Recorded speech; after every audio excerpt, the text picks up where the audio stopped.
Okay, you guys, what is up? The King of Lightning is here today to do Sinbad no Bouken episode, the OVA episode 2 review. That ending, let me just bring this down real quick. Hold on, there we go.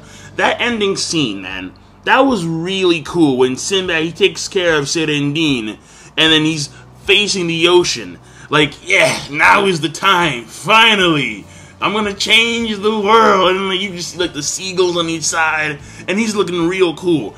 Yo, I love Sinbad, man. Fucking, I love this dude, and just seeing that scene, yeah, the world is mine, like on some Titanic shit. I'm like, that's cool. That was awesome.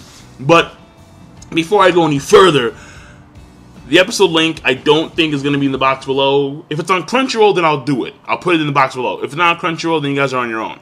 And this obviously is the second installment of the OVA of the Sinbad no Bouken side story manga. Now, when it comes to the manga and anime comparison, it's been a while since I've read the manga.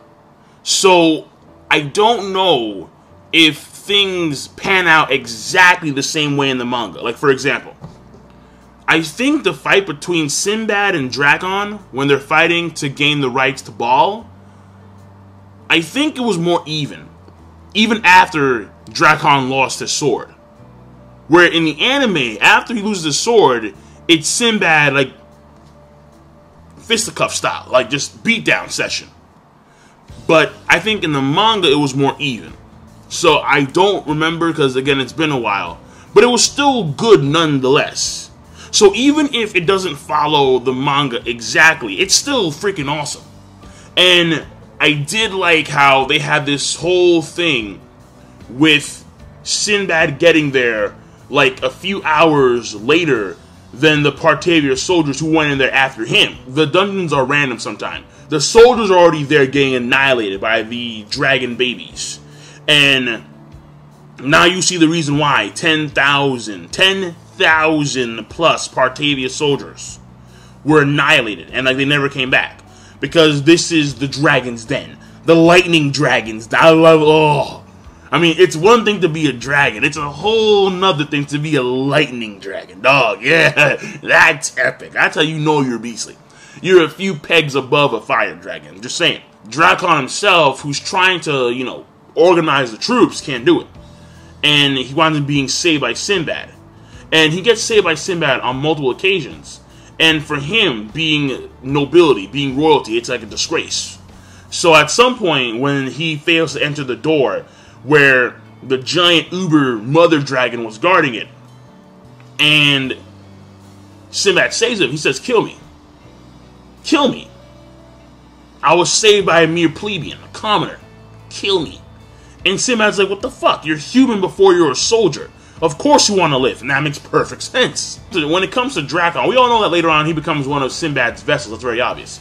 But his previous name is just too fucking long. It's like, bro, it's a full-on sentence. It's cool, but it's a full-on sentence. And when he said that shit, he was twinkling, and then he had like that epic face on, like, haha, yeah, what now? Sinbad's like, nah, fuck that shit. Call Drakon, man. It's like, what? You're gonna take my name that has like 15 words in a one. Drakon. Done. Alright? End of story.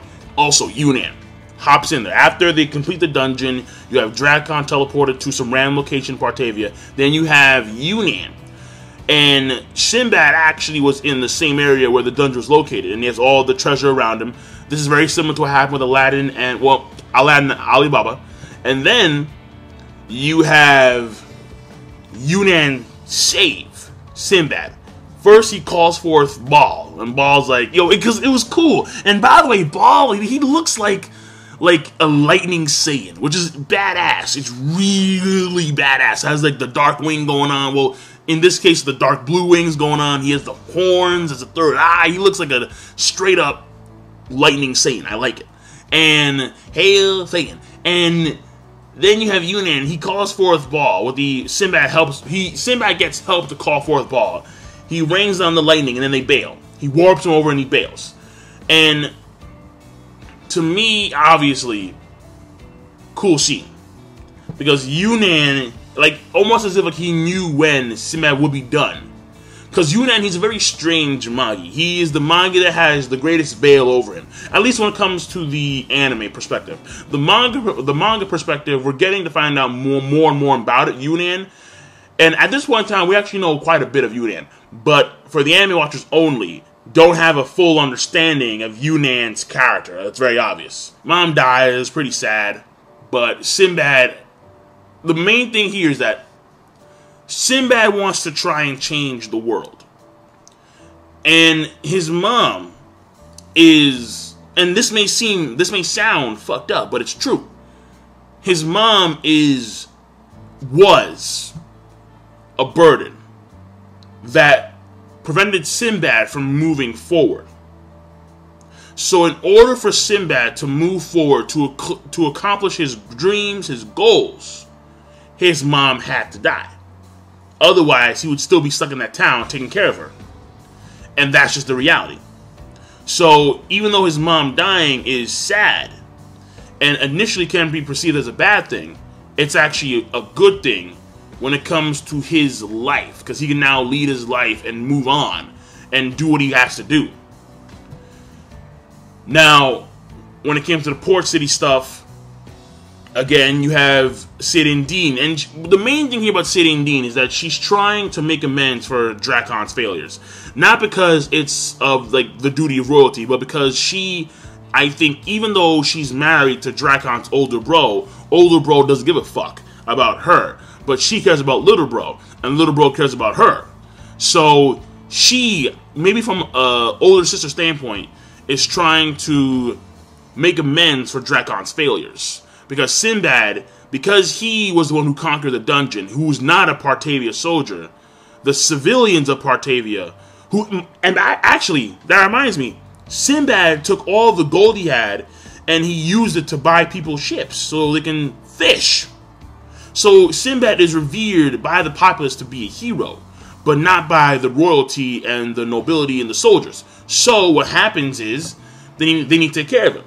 And Sinbad, the poisonous spider, she's there, but she fails miserably. I mean, she did cut him, and she had the poisonous scorpion venom thing going on through his veins. But no, he grabbed Vantino, and he grabbed a few more parts, and her breastplate just rips off, like, what? Yeah, and then he just grabs her, like, yeah, hostage situation. That was good. So overall, the episode. The animation is on point, as usual. I mean, when it comes to the first OVA, it was fantastic. The second OVA, no different. Maybe even better, because you had like that fight scene between Drakon and Sinbad, and that was a very good fight scene. When it came to that headbutt scene, too, when they were going like back and forth with the headbutts, and then finally that was a good fight. And then you have just the animation of the Uber Dragon itself. Like, that was fantastic. So the animation overall is fantastic. The pacing, I think, in comparison to the manga, it is a tad bit fast from what I remember, but it's still good nonetheless. And they did cover quite a bit of ground, because considering the fact that they're now done with the first dungeon, and Sinbad is going to move on to other places and meet his now current household, if you would. So I am done King Lightning. Rate the video, comment, subscribe. The episode overall, I think it's fantastic. Peace. Have a nice day.